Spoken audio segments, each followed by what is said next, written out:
Ito si Gerald Santos, dubbed as Philippines Prince of Ballad. At syempre, Grand Champion din siya, no? At Pinoy Pop Superstar Season 2. Doon ka na Grand Champion. Oo. At two-time Entertainment of the Year awardee sa Aliw Awards. At siya yung si Tuy sa Miss Saigon, UK.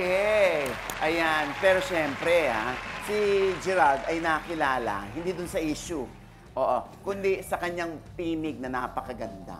Ay, Gerald! Baka pwede mo naman kaming pasabugan dyan ng isang awitin.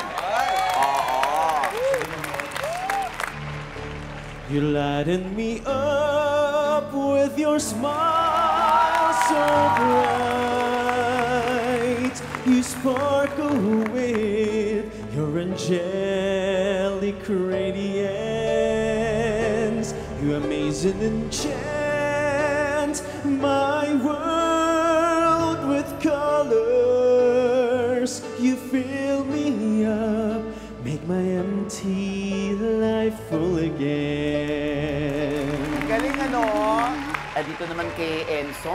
Oo, si Enzo, alam niyo ba, napabilang yan sa openly gay group na Idols from 2019 to 2022.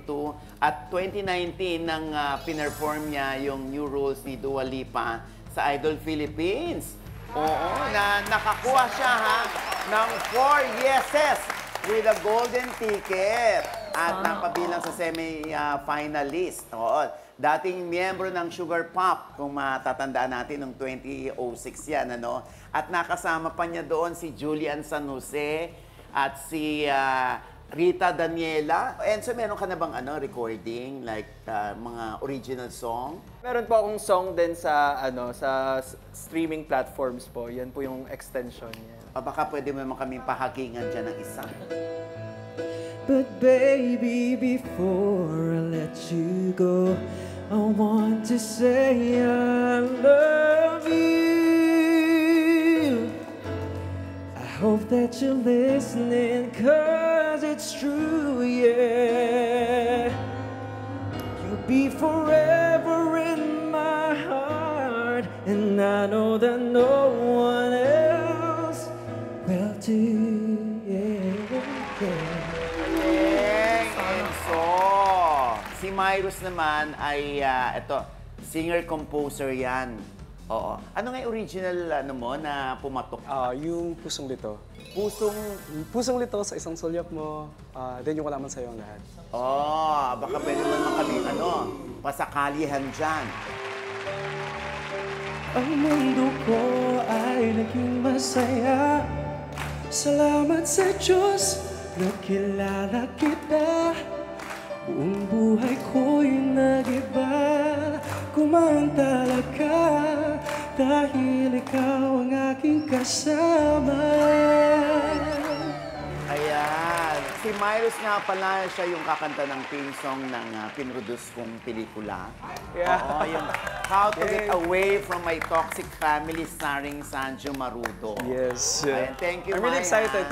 Thanks for the opportunity. At syempre, si J Heart naman. Ito naman yung TikTok sensation. Siya ay nakilala bilang singer. Oo, at alam niyo bang 8 taon siya sa Maldives.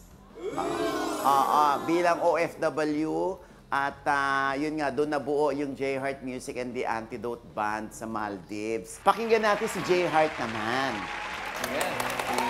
Hello, Jay! Hindi tayo pwede pinagtagpo, pero di tinadhana. Hindi na posible ang mga puso'y wag nating pahirapan. Suko na ako sa laban, hindi tayo pwede. Diba? Parang foreign artist, no? Ang boses. At meron kang show, J Heart. Yes, this coming November 23 sa District 1. District 1 BGC. Yes, Oo, District 1 BGC Taguig. Ayan. Maraming salamat sa inyo, Thank you. Nag-review ba kay kanina? Review talagang. Nagsunog kami ng kilay, ma'am. Oo, tingnan natin kung totoong sinasabi ni Gerald na nagsunog nga talaga sila ng kilay sa review center. Kaya good luck sa inyo, players! Tara na! Quiz! Misa na!